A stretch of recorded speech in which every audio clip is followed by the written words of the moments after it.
right, that other team of mine that I don't really care for, but I respect. Again, all they have to do is say 13. I'm not a trash talking guy. I don't trash talk about other people's teams, no matter what sport it is. I root for my team. I don't trash talk. 'Cause, first of all, I'm from Cleveland and Chicago, so that comes back to bite me really easily. But it's just never been my thing to trash talk and root against people and so forth. And I hate the people that do. And I read the stuff on Facebook and all these threads and like people, like it's whatever. So I am not a hater of the Cardinals. I don't like them. I strongly dislike them, but I respect what they do. I respect what they've meant to baseball and their history. Some of my favorite players are Cardinals. Albert Pujols, which we'll talk about in a second. So I respect this organization. Now, kind of where they are right now, it just seems like Cardinals are always one of those teams, no matter what they are. Sometimes they're going to be really good. But there's other times where you're not really sure where they're going to be, but they seem to always be in the mix somehow. Again, they've done it well enough in their minor leagues, like combining the minor league balance and free agency and always having a team on the field that is capable of winning. Where other teams, I think, have relied on youth movements and so forth and then balance things out, maybe with some talent, major league talent, as some of that talent matures.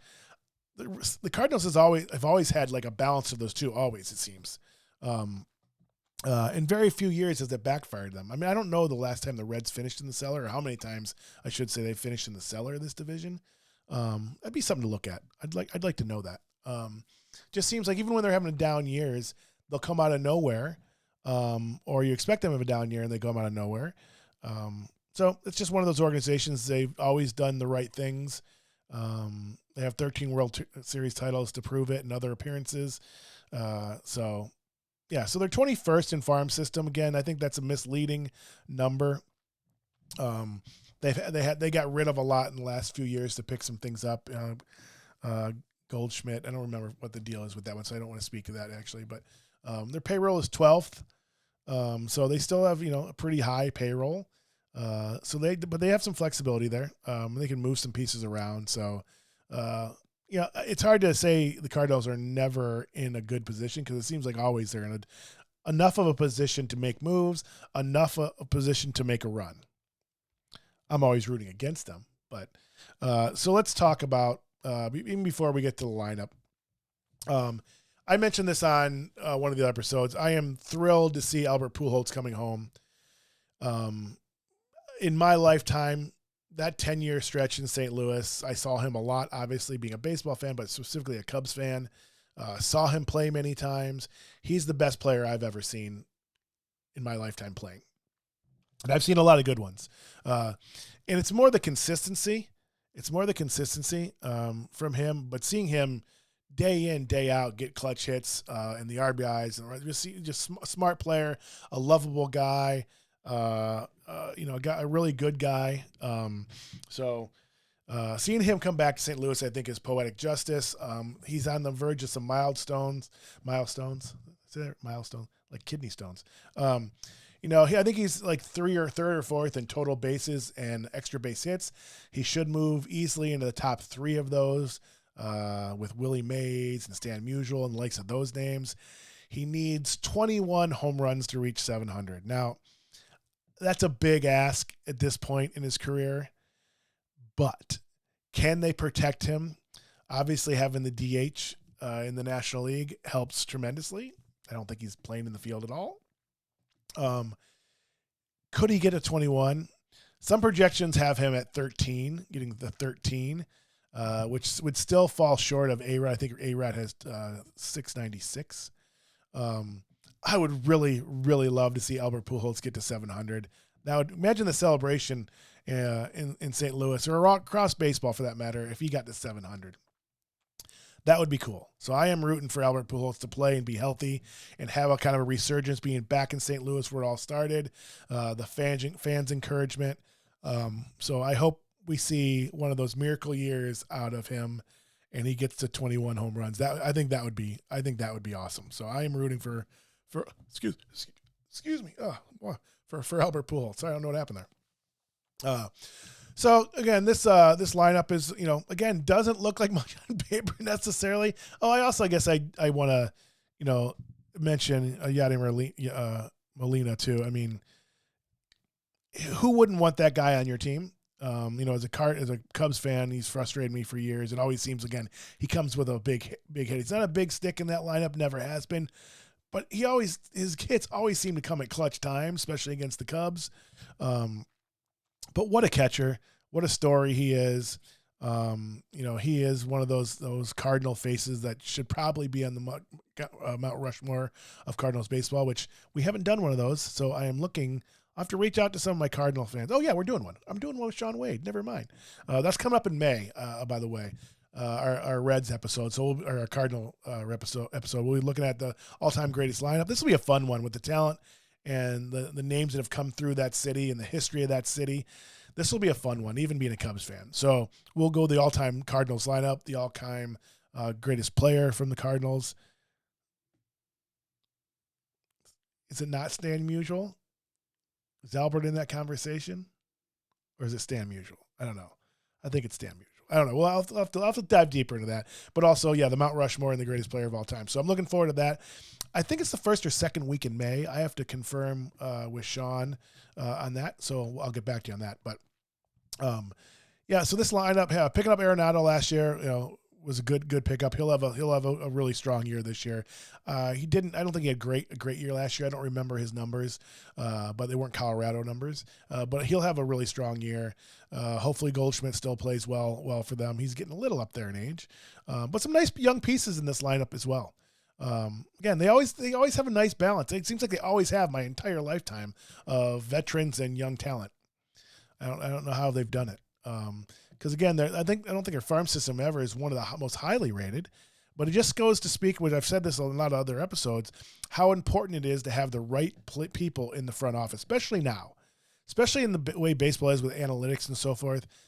You have to have those young, talented execs and scouting people and analytic people to come up with these teams. I mean, but it seems like the Cardinals always have a great mix of this.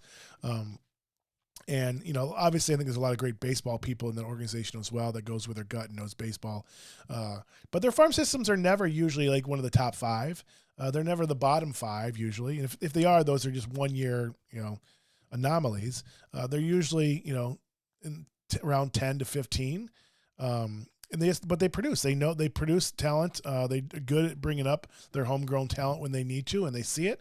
And when they're not, they know how to move it. They know how to move it and get something else it is. If it doesn't fit their view of how they play baseball in the Cardinal organization, they'll quickly move on from you and try to find pieces that do fit.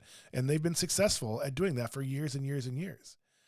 So you got to give them credit for how they do things, because it's not the strict analytics. It's not the strict old baseball gut thing. It's not going with youth. It's not spending a whole bunch of money on free agents.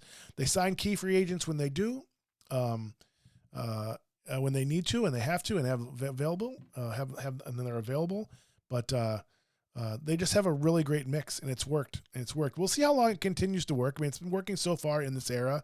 As we move forward, do they need to put a little more emphasis into their farm system to stay what they've been doing for the last 20, 30 years? Probably so, in my opinion, but could be wrong. I could be wrong. I do not know the faces and names in that organization running those departments. So whatever's been working certainly works. They seem like they're always in position to make a move to get them over the hump. So they're a team that going down the trade, if they need something, they have the money. They probably have the talent to go get a big name to get them over the top. Especially, they're not one to usually sign somebody for a 1 year deal just to get them to the playoffs. They'll look at, signing an extension for whoever they're bringing in. I don't think they would do it otherwise. It's just kind of how they operate, but there's people out there. Arenado and Goldschmidt and those players, and who doesn't want to play for an organization that has that history in it and that fandom? That's what it is. All right, let's take a real quick. I've spent a lot of time in the Cardinals already, and I don't really want to. Wainwright, again, has been around forever with Yachty and him. Perfectly honest, Wainwright's not my favorite player of all time, being a Cubs fan. But, yeah, again, the staff, needs to stay healthy, obviously. They need to stay healthy, as all pitching staffs do. But they have some nice pieces in here as well, besides Adam Wainwright. Uh, Steven Matz, don't love him, but Dakota Hudson, Jordan Hicks. Jordan Hicks is somebody you're going to want to see. Let's see what we have here. Yeah, again, they have some nice pieces. Liberator and Palante, two great right-handed pitchers.